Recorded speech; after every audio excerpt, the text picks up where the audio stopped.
Welcome, Gemini, to your mid-month reading for the second half of August. Thank you so much for joining me today. So in today's spread, this is going to be a general reading for Gemini, and as a general reading, messages are not going to resonate for everyone. So take what fits, leave what doesn't, and check out your moon and rising sign readings as well.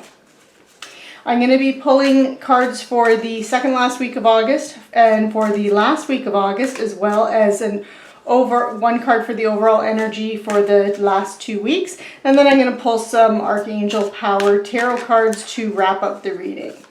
So Gemini, let's see what energies are around you in this last half of August.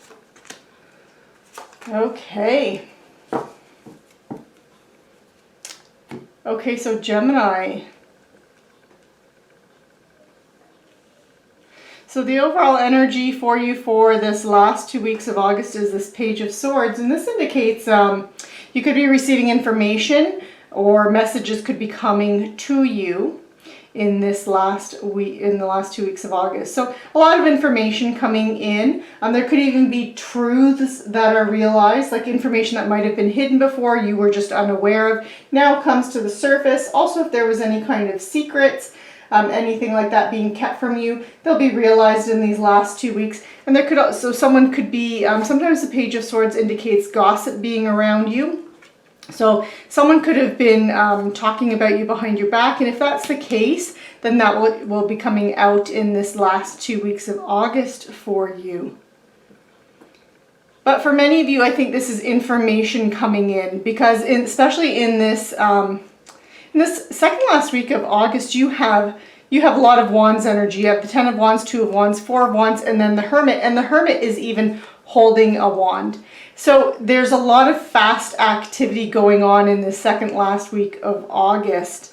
And then in this last week of August, you have the Fool, the Hierophant, the Sun, and then the Seven of Pentacles. A lot of big things going on. You have the Hermit, the Fool, the Hierophant, and the Sun. These are four major arcanas right next to each other that have come out of the deck back to back here. So these represent big things going on in your life, things that can have impacts for you for the next several months, even years in some cases. But for the second last week of August, you have the Ten of Wands, the Two of Wands, the Four of Wands, and then the Hermit. And with these cards coming out,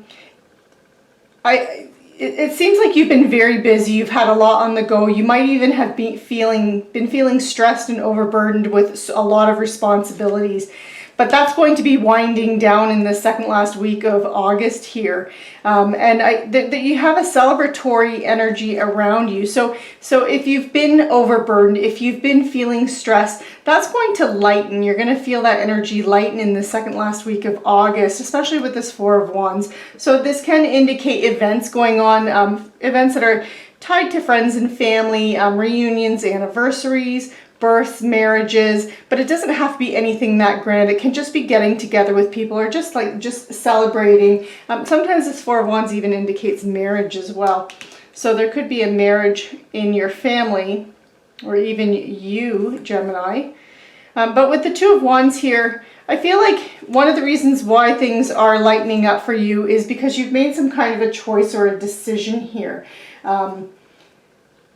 That you've decided on, if you've been doing a lot of different things, if you've had a lot of responsibilities, I feel like you're cutting those back and you're really focusing more on one or two things now with this Two of Wands. So you've made that kind of a choice and you've taken some kind of initiative in that direction, in a specific direction, and you're now kind of waiting for the results. And that's also what this Four of Wands could be. It could be celebrating something, a choice that you've made or something that you've done, and even seeing some results. And I feel like that decision to maybe cut back on your activities or what it is that you're doing could be because you've reflected, you've really kind of gone within with this Hermit energy, Gemini, and to kind of seek inner clarity, personal clarity, that you've, for your own spiritual truth and what it is that you really want.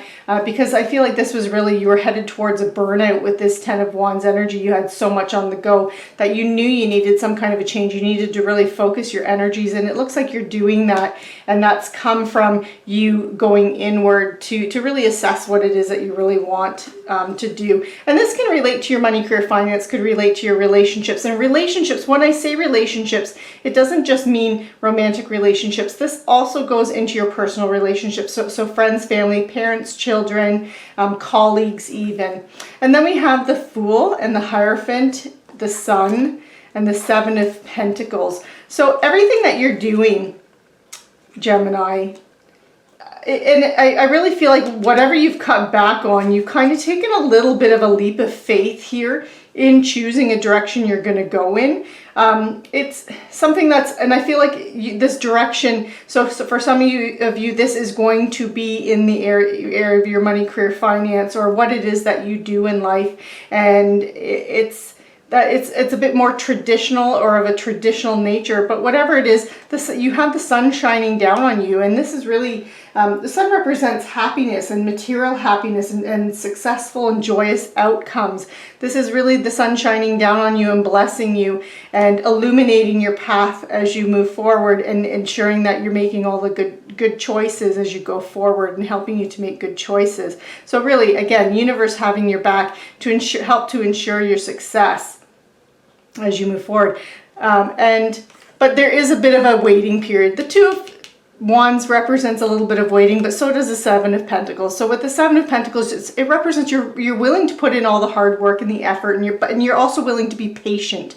So whatever it is that you're moving forward in, whatever leap of faith that you've taken, or this new direction that you've taken, you're willing to be patient and put in the hard work to wait for it. You know success is going to happen, but it's just not there quite yet. That it's going to take time, and you do recognize that it's going to take time to build that. For those of you where this is more of a relationship type of reading, you have the Four of Wands that can represent marriages or that kind of a connection and relationship. But the Hierophant also can indicate marriage too. So for some of you, there can be a wedding going on in your family, if not you, or someone that you're very close to, Gemini. Or this can even represent that next stage or next step in a relationship. So it could be where you've been dating someone and now they're engaged, you're proposing marriage, or they've proposed marriage, or even like moving in, individual for each of you, but it can represent that next stage. So even if you're married, this could represent a baby. So it's different, the next stage in a relationship. And that's how it can play out for some of you. But definitely like a lot of messages coming in, and that's adding to your clarity and your inner clarity in scaling back on how much that you're doing. Again, whether or not that's in your relationships. And when we talk about scaling back in activities, this can also represent that balance between that work-life balance, and you needing to scale back a little bit on that because you have so much on the go. So you could just be deciding to do that, to perhaps even if to spend more time at home with your loved ones versus focusing as much on work and being a little bit of a workaholic. So it can, again, represent that kind of a thing. So with your Archangel Power Tarot cards, we do have the King of Raphael, which is the same as the King of Water. It's indicating to you that it is safe for you to open up your heart, to trust your intuition, to trust your emotions and what you're feeling and what directions you want to go in, and that you have the ability to accomplish many things. And it's also encouraging you to follow your creative passions and the things that, and sorry, I didn't realize I was holding it so low, and to follow your creative passions and what really brings you emotional joy and pleasure in life. And then you also have the Two of Ariel here, and this is, you see he's balancing here. He's standing on the or he's doing a handstand, a one-armed handstand on the edge of this building here. Hold up, make sure that you can see it. On this building, and he's also balancing these. So Two of Ariels, that same kind of energy as the Two of Pentacles, with that balancing, that multitasking. So it's indicating that it's important for you to really have that life balance and balance in life, that you could be working on multiple jobs or projects at once, but try making it fun to make it more pleasurable and enjoyable. And you really see that again with that 10 of Wands. But being a 10, it's a culmination of that energy. So that means that busyness is wrapping up. Still busy as you're focusing more on one thing and putting all that effort and energy into one thing versus multiple things. But still, it's about having that balance. And I really feel like the key for you, Gemini, in this last half of August is that life-work balance and managing that. So this concludes your reading. I hope you enjoyed it, and I will see you next time. Take care.